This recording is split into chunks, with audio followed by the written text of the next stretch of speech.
Mayor Galambos, tell us about the 30-year struggle to become a city. What are the things that stand out to you at this point in our success? Well, I don't know whether you want me to talk about the 30 years of frustration first, or whether you want me to talk about the culmination of when it happened. It was many, many years of frustration. It was always heartening in the community to hear the support for the ideas that we were bringing forth.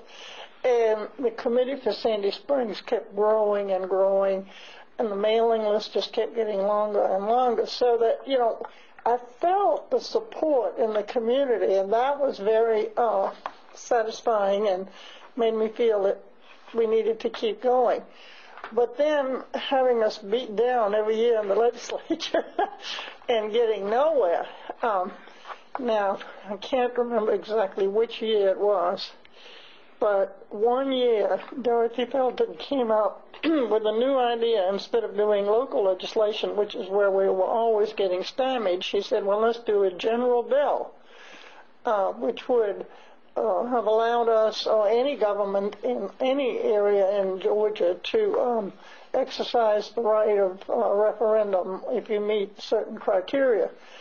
And we lobbied that bill, and Ed, I can't think of his name right now. But anyway, he and I went down at the legislature every day, meeting with, and you never have any set-up meetings with legislators, you just catch them on the run. And so you try to get there a little bit before the session begins and hope that maybe you catch some in the offices or you catch them going into the chamber. You really, I didn't like calling them out of the chamber because I felt that they would resent it. But this went on really, really hot that year. And we thought we had the 91 votes. It was not a constitutional amendment. We needed 91 votes. Well, Speaker Murphy found out how close we were.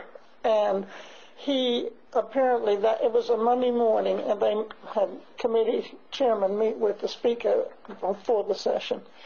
He told all his committee chairmen to be outside of the chamber or not to vote on the bill. And so when our bill came up, there was this huge exodus to the bathrooms, and we lost it by 2 votes. And then I can't remember who was champion. I guess it was Dorothy. She asked for reconsideration the next day, and again, we just lost it by 1 or 2 votes. And that was probably the most disheartening event of all those years, to come that close and then have the Speaker stymie. And it's interesting because I talked to Judge Carnes while we were getting ready for the swearing in, and because he was a close friend of the Speaker because he had served in the legislature. And he was not serving during the time that we were trying to get the bill. He was already a judge. But prior to that, he had served in the legislature. He and Harry Geisinger served together. They were seatmates. In fact, they mentioned that last night. So we would always ask Judge Carnes. We knew he was close to the Speaker. Dorothy and I, please go speak to the Speaker. And Judge Carnes told me, this week, well, I told the Speaker I had 85,000 people in Sandy Springs that wanted this city. Give us the right to vote. And the Speaker said, well, I've got 32 black legislators in the Black Caucus that are involved in getting me elected, and I can't do it. Because, see, the Black Caucus was solidly against us, mainly because Atlanta didn't want us to be a city. And one of the most interesting events during all those years of lobbying was Cynthia McKinney. She was a legislator, and her father was chairman of the Fulton delegation. He was also a legislator, had been for many, many years. So he appointed her to a subcommittee to look into the situation of Sandy Springs.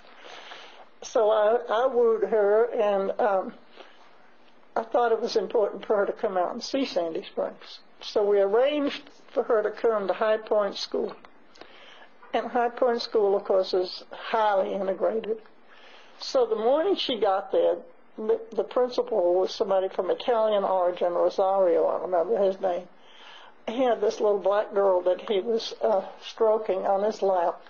And he said, well, she's had an epileptic fit, and she's had them before, and we know how to handle it. And we called her mother, but her mother knows we can handle it. I mean, it was the most caring situation you could have ever encountered anywhere. And Cynthia watched all this. So, she was impressed. So then Cynthia's son was ready to go to kindergarten, and she didn't want him in the Atlanta public schools. So across the street from me was the headmaster of Galloway Lowell School. And I don't know, Cynthia might have been able to get into the school anyway, but she said, put in a word for me. So I put in a word, and her child was enrolled in that school. Well, so our bill passed through her subcommittee, but it was all arranged. It was to pass through her subcommittee, then it got to the full delegation, and her father made sure that it went nowhere. So, it was a game they played with me, and I was just a pawn in this game. But we just kept at it. We kept at it. And even the last year, before the Republicans took over, we went down. We're trying to, we can't believe that these African American legislators, if you talk to them one-on-one, why can't you get through? Why can't you be people to people and really just talk? So we decided to go see Senator Vincent Ford. And Yvonne Rizzo was with me. And she was the one who just felt so strongly. We've got to be able to get through to these people. So she baked cookies to take down. Well, Senator Vincent Ford kept us waiting for 45 minutes. And I'm sure that was by design. And then he came in and, constantly on the phone with somebody else. And, we were just totally unimportant. And, of course, he didn't commit. But that's how hard we tried, we just couldn't believe that we had such a just cause that they wouldn't see it. And then there was another member of the Fulton delegation, an African American. I can't remember his name either right now. Anyway, he had championed the right of community that is totally black outside of Augusta to reinstate their city charter. And they were able to do that because he sponsored their cause. And so I went to see him. I said, you believe in people having the right, and you were able to make this happen for this city. Can't you see that we have the same rights? Yes, but it's not doable. So, in some ways I had a good relationship with some of these people, but on the other hand, I wasn't getting anywhere. And so we didn't get anywhere until we had the Fulton, we had the Republican majority in the Georgia House, which happened in the election of 2004. And I can still remember that night of the election as we started counting, and we got over 100. See, 91 is a majority, and we went over 100 that night. And, of course, we knew, everything was going to be okay after that. We actually had tried very, very hard to pass it in 2004, that we still didn't have a Republican majority. But that was the year that Atlanta got that 8% sales tax. That's one extra penny to pay for their sewer, and they had to get legislative approval to do that. And so Joe Wilkinson had by then become the legislator. Dorothy had retired. And Joe tried very, very hard to use that 8% and we thought we had a deal that the Republicans would vote for the 8% if the Democrats would get our bill through. And I can remember watching that session, and it went on till midnight, the last day of the session, and the deal fell through. And Joe told me just recently why the deal fell through. And it had something to do with, again, what they call these hotties, which are the women lobbyists and a certain legislator. And she was against us for some reason. I don't know why. Anyway, I'm not going to mention who the legislator was that was mentioned in this regard, but apparently there was that atmosphere already in the legislature then. That was 204.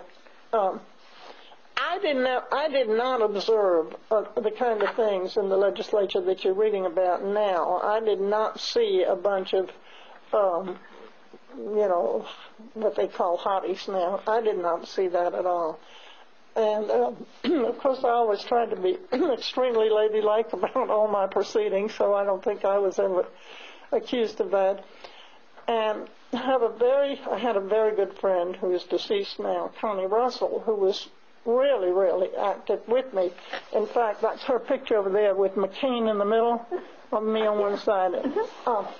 Well, Connie was also involved in the committee for Sandy Springs, and I remember one year we had picked certain key South Georgia legislators that we wanted to get on our side. So Connie liked to drive. She had a big Cadillac. She was a real estate broker, and she felt safe and happy in a big Cadillac. So she drove, and we went all over South Georgia visiting legislators on their home turf. We didn't have appointments. We were just hoping we would catch them. And I remember we went to see one legislator who, when he's here in Atlanta, big shot with the office and all, on his home turf. He had a sawmill, and he had this shack that was his office, and we went in the backwoods and found him, and then I thought to myself, yeah, these backwoods people, they come to Atlanta, they're big shots and hot shots, and they can keep everybody waiting for an hour to see them. Look what they're doing when you get home. Anyway, that was one of the things we did. We traveled the state to see legislators, and it impressed them. I mean, they weren't, and, we weren't there with money or anything. We were just there with a cause. And then another thing we did those 30 years, several times, we had the people in Sandy Springs write to certain legislators. And we would send out assigned names so that not one legislator would get all the letters. So it was sort of random.